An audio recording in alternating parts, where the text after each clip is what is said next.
Olá, tudo bem? Bem-vindo ao canal Viver de Renda. Se inscreva no canal, deixe seu like e compartilhe com os amigos. No vídeo que terminamos anteriormente, dissemos o que vem por aí. Estamos falando da transformação da Oi, estamos falando sobre uma entrevista que o Rodrigo Abreu deu à revista Exame. E ele está falando exatamente sobre essa transformação que vai passando a Oi e o que esperar dela nessa saída de recuperação judicial. Muito bem, o que vem por aí? Essa é a pergunta com que a gente concluiu o vídeo anterior. A venda da rede de fibra da Oi criou uma nova empresa, a Vital, e também trouxe para o Brasil este modelo de rede neutra que não existia, o que muda totalmente a configuração do setor. Amos Guinness foi um israelense que se tornou conhecido no país por ter construído a única empresa concorrente de uma operadora de telefonia fixa, que foi a GVT. Ele se tornou o presidente do Conselho de Administração da Vital e o presidente executivo da empresa também, está acumulando as duas funções. O projeto dessa nova empresa é levar fibra até 34 milhões de casas passadas até dezembro de 2025, essa é a meta. Já tem 17 milhões de casas passadas, essa fibra está passando na frente de 18% dos domicílios e de pequenas empresas do país. A meta é dobrar, chegar a 36% dos domicílios, ou seja, 34 milhões de casas passadas. Essa empresa hoje já tem um faturamento de 5 bilhões de reais e metade do seu faturamento vem da Oi. A Oi é o grande cliente âncora da Vital. Só que esses acessos não serão vendidos ao público, e sim para provedores, que esses sim ficarão encarregados de fazer oferta à população, né? Muito bem, pós-recuperação judicial, como fica a empresa, né? Muito bem, estamos falando aí da Oi, né? Pós-recuperação judicial. Se você trabalhar na questão dos dados financeiros, o que salta aos olhos? A receita líquida da Oi em 2016 era de 26 bilhões de reais. 26 bilhões de reais. Essa receita líquida da nova Oi ficará em 10 bilhões de reais. Então, uma empresa menor do que aquela do passado. O EBITDA, que era em 2016 de 7,7 bilhões, vai ficar em 2 bilhões. A margem era de 30%, ficará agora em 20%. Então, essa é a fotografia da empresa de antes com a empresa de agora. Mas vamos lembrar que essa nova Oi vai ter um faturamento de 10 bilhões de reais. Não estamos falando de pouca coisa. Não estamos falando de pouca coisa, né? 10 bilhões de reais. E aí não está somado a participação dela na Vital.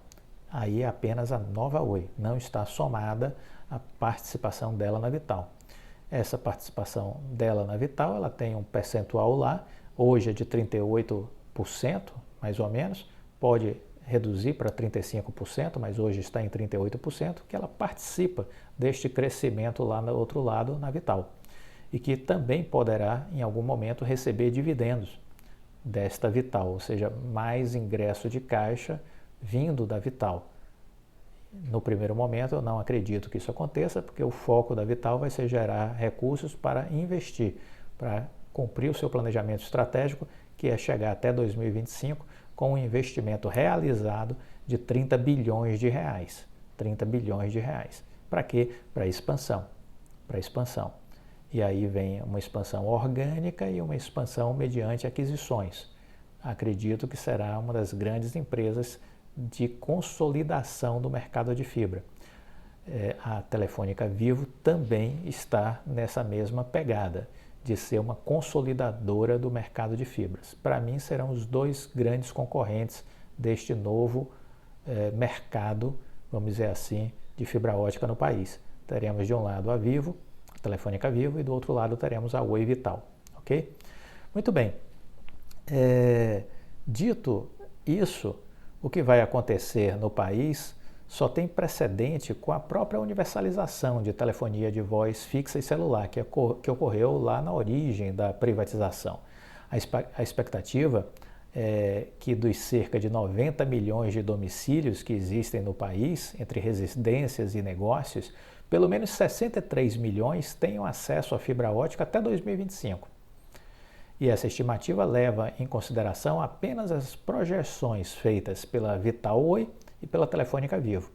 A companhia, com foco em São Paulo, já tem hoje uma rede de fibra ótica que chega a 21 milhões de casas. A Telefônica Vivo, 21 milhões de casas. Hoje o Brasil tem 42 milhões de domicílios com serviço de banda larga contratado e desse total 26 milhões são acessos por fibra, dados divulgados pela Agência Nacional de Telecomunicações. Em densidade demográfica, isso significa menos de 20 acessos a cada 100 habitantes. Isso é muito inferior aos 36 que Hong Kong tinha 5 anos atrás. O espaço que a Oi deixou no mercado e as dimensões continentais do Brasil possibilitaram o surgimento de empresas regionais provedoras de internet por meio de construções de redes menores. Esses novos negócios ergueram sua infraestrutura já em fibra. Hoje o Brasil conta com 20 dessas companhias de menor porte, chamadas de competitivas, porque concorrem com as grandes teles que vieram da privatização. E elas respondem por mais de 52% dos acessos de banda larga com fibra, considerando todas as tecnologias.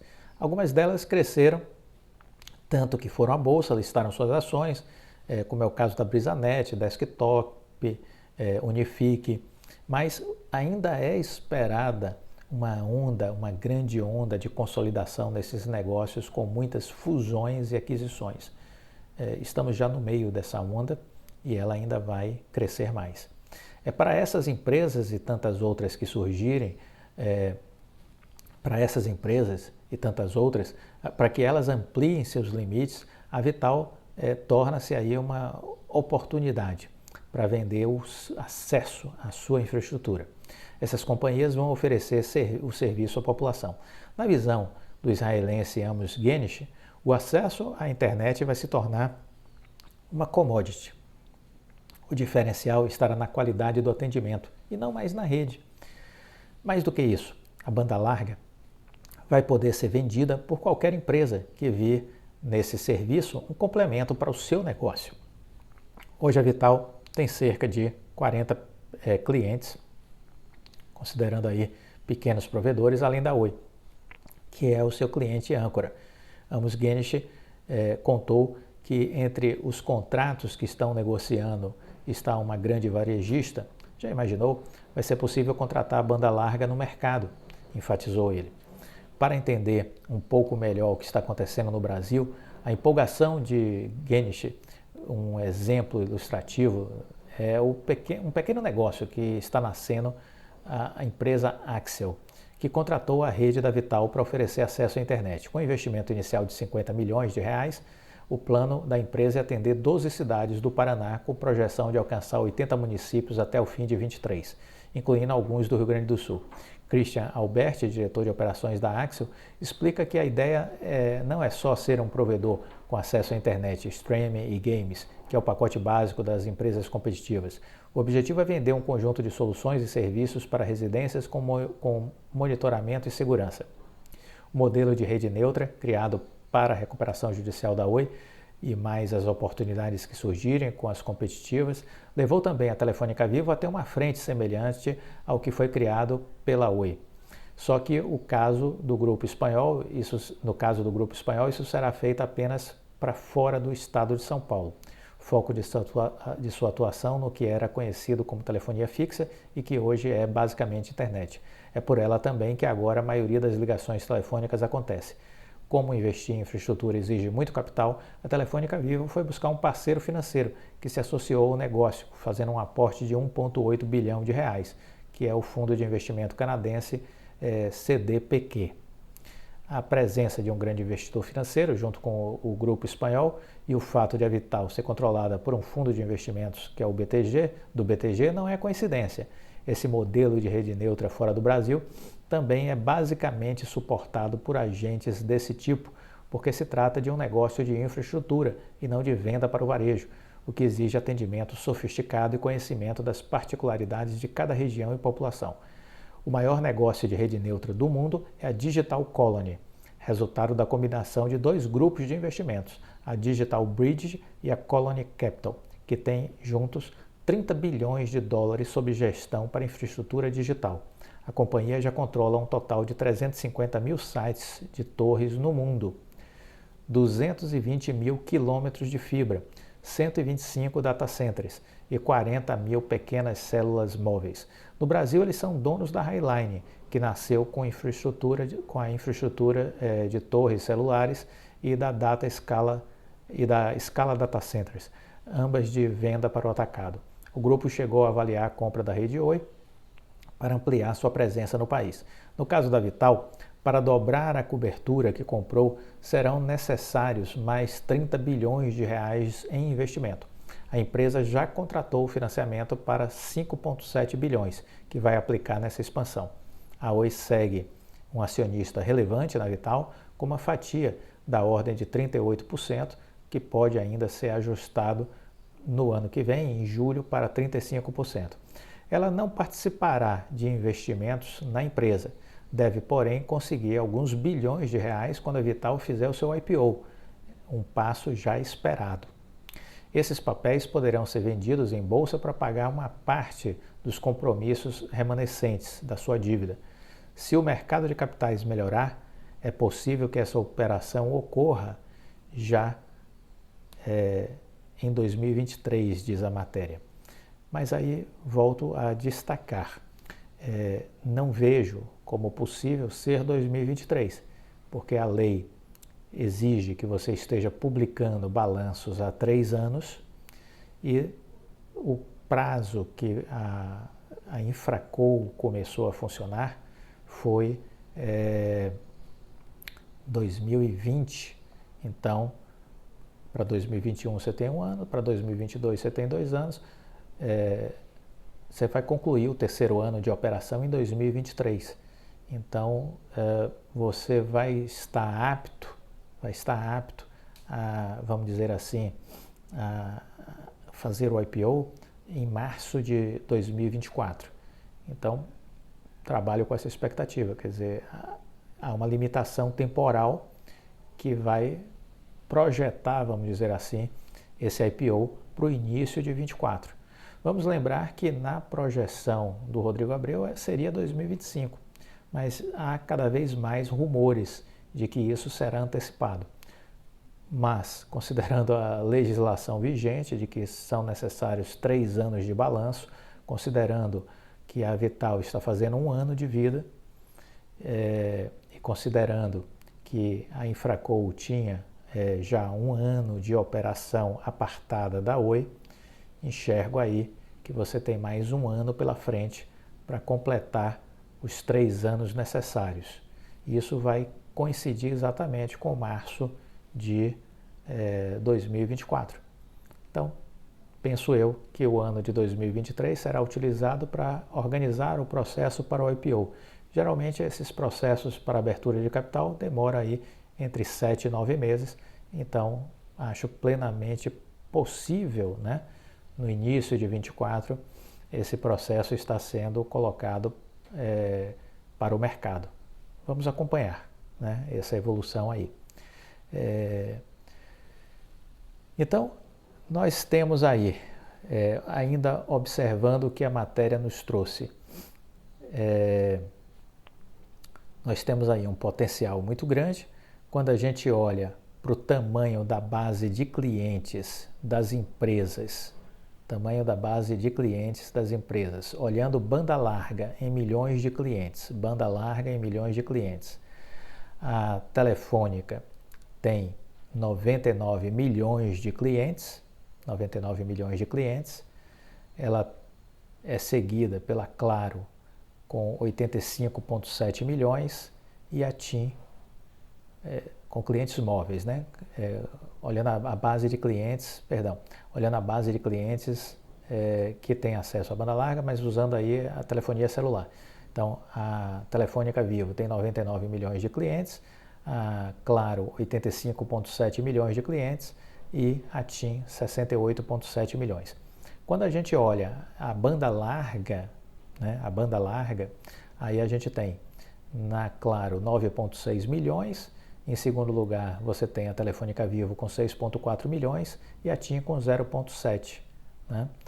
E aí dentro da banda larga, quando você faz o recorte da fibra, aí sim, aí a Telefônica Vivo assume a dianteira com 5,1 milhões de clientes.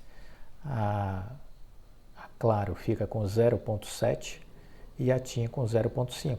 Então veja que nessa reconfiguração, quando a gente olha a fibra, a Oi já está com 4 milhões de clientes. Então você tem aí a Telefônica Vivo em número 1, em fibra ótica, com 5,1 milhões de clientes, e número 2, a Oi com 4 milhões de clientes, né?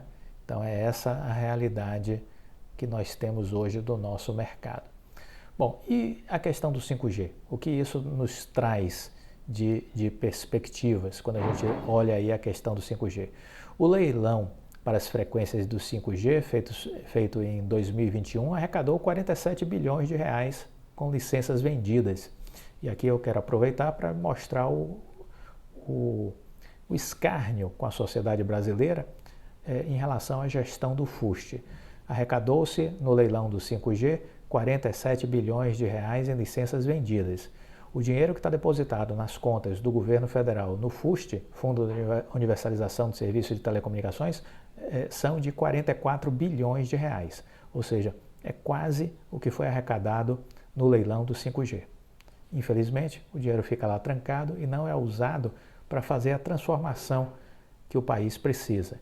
Porque se pegasse agora esses 44 bilhões e injetassem na economia brasileira, para que esse recurso levasse conectividade para as escolas públicas, para cooperativas, associações rurais, comunidades carentes, nós poderíamos fazer uma grande revolução no país. Lamentavelmente, a miopia lá em Brasília está assim gigantesca, né? Gigantesca. Sugiro aí um bom oftalmologista para tratar a visão dos nossos políticos de Brasília, né? Essa tecnologia, ela promete, do 5G, promete alta velocidade e capacidade de transmissão de dados pelos smartphones, ou seja, pelo ar também é toda suportada pela fibra. Essa mudança está totalmente relacionada com a expansão que o país fez nos últimos 4 anos e ainda vai fazer. Amos Guinness explica que a maioria das pessoas ainda não se atentou para o fato de que a tecnologia 5G significa um grande desenho de infraestrutura. A transmissão das informações será feita por redes de fibra, com gigantescos Wi-Fis fora do solo. Esses Wi-Fis a que ele se refere são as antenas de telefonia celular que vão espelhar o sinal que vem do chão com a fibra ótica. É assim também que esse acesso vai crescer, e não só pela quantidade de casas que vão ter o fio passando na porta. Nessa nova tecnologia já não é mais a velocidade que está em jogo, e sim a latência, que é basicamente o gap do tempo em que a informação leva desde a sua origem até o seu destino. O tempo de resposta do 5G promete ser mais veloz do que a velocidade de resposta de uma ação humana. No Brasil, como a evolução das redes fixas de banda larga ficaram atrasadas, a conectividade aconteceu basicamente pelos telefones móveis. Foi assim que o país se tornou o 5º em população online e reconhecidamente um dos mais abertos às novidades do mundo. Depois que a Oi vendeu seu negócio nesse segmento, são basicamente 3 grandes operadoras no varejo, Vivo, Claro e TIM. Todas elas participaram do leilão do 5G e agora já brigam na velocidade dos lançamentos. O primeiro lugar do país a ter o serviço ofertado foi o Distrito Federal, mas a cada dia novos anúncios são feitos, novas cidades já estão tendo o sinal do 5G ativado. A combinação do 5G e da fibra ótica, além do uso pelas pessoas, promete deslanchar no Brasil outras grandes transformações na área de tecnologia, como é o caso da internet das coisas, a comunicação máquina a máquina. Nessa mesma edição, de entrevista da Exame, o presidente da Associação Brasileira de Private Equity e Venture Capital, Piero Minardi, explicou a explosão dos investimentos em capital de risco e das startups no país e deixou claro que isso não se trata de uma bolha, mas de uma grande perspectiva que se viu diante dessa digitalização da nossa economia, um processo que estava atrasado. Então, estamos atrasados, mas estamos trabalhando fortemente para que isso tudo se modifique. As empresas tinham um problema da porta para fora, e então, com a melhoria nos últimos anos, o cenário mudou e elas encontraram agora um terreno fértil. Essa é a perspectiva para o Brasil, que vai ganhando cor quando a fibra sai da árvore de Natal e vai para onde deveria estar. Bom, essa foi a matéria da revista Exame que eu fiz questão de repercutir com vocês, porque mostra um pouco deste cenário que nós estamos já vivendo e que vamos vivenciar ainda mais. Se você quer investir, você precisa estudar as empresas, você precisa entender o seu posicionamento estratégico, você precisa entender o seu mercado, as inovações, para onde está caminhando a tecnologia. Tudo isso vai influenciar no desempenho e no que se espera dessa empresa que você deseja investir. Sem esse estudo, sem este conhecimento, investir passa a ser um jogo, porque você não tem informações relevantes para a sua tomada de decisão. Então, ao comprar uma ação, você está comprando qualquer coisa, você não sabe o menor sentido daquilo.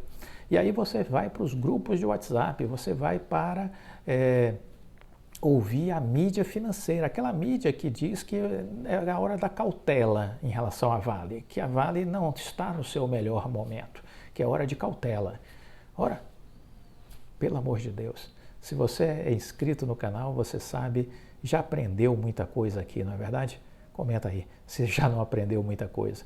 É preciso reprogramar o cérebro, olhar o mundo dos investimentos de um jeito novo e diferente. E se fizermos isso, teremos muito mais chance de sucesso. Mas tudo passa, insisto nessa tecla, por entender o mundo corporativo. Tudo passa por entender o mundo corporativo. Isso tem muito sinergia com o nosso programa de desenvolvimento de liderança que acabamos de lançar, né? Acabamos de lançar. Se você quer se inscrever, ainda dá tempo. A turma 1 está saindo por R$ 2.097. O treinamento custa R$ 5.000, mas estamos na turma 1 com o valor de R$ 2.097. Você pode pagar isso de forma parcelada. Então, se você tem interesse, nos procure, nos contacte pelo e-mail clovisoleira@uol.com.br e nós temos aí a oportunidade para fazer a sua inscrição e nós vamos estar apresentando muito mais para você esse ambiente corporativo. E por que isso é importante? Porque você vai ter uma grande oportunidade de aprender comigo, que cheguei ao nível de diretoria nas organizações, entender o que você precisa desenvolver de habilidades e de competências para desenvolver a sua carreira profissional e assim ganhar mais. Porque toda a lógica do investimento está baseada nisso, está baseada na sua capacidade de investir mais e mais ao longo dos anos. É isso que vai lhe levar para a independência financeira. Então você precisa ter um bom trabalho, você precisa ter fontes de receita que permitam que você invista ao longo de anos. Ao fazer isso de forma correta, de forma inteligente, de forma adequada, você vai conseguir chegar naquele ponto mágico, que é o ponto da sua independência financeira. O Programa de Desenvolvimento de Lideranças, o PDL, que eu estou trazendo para a internet, já apliquei ele em company, dentro de empresas, e trarei ele agora pela primeira vez para a internet. E vai lhe ajudar a entender que habilidades e competências você precisa ter para galgar posições de liderança nas empresas, chegando a ser gerente, diretor, executivo de primeira linha das organizações e aí ter remunerações de 20, 30 mil reais. Ou poderá utilizar todo este conhecimento se você tem uma carreira autônoma ou se você empreende. Então, isso também será útil para você. Se tiver dúvida, nos contacte, mas será mais uma forma de contribuir para o seu crescimento, além do que já fazemos aqui gratuitamente no canal VV de Renda, com mais de 1.600 vídeos gratuitos, todos colocados e disponibilizados para oferecer o melhor para você. Este é o nosso compromisso. Gostou do vídeo? Deixa o like, compartilhe com os amigos. Fique com Deus e até a próxima. Tchau.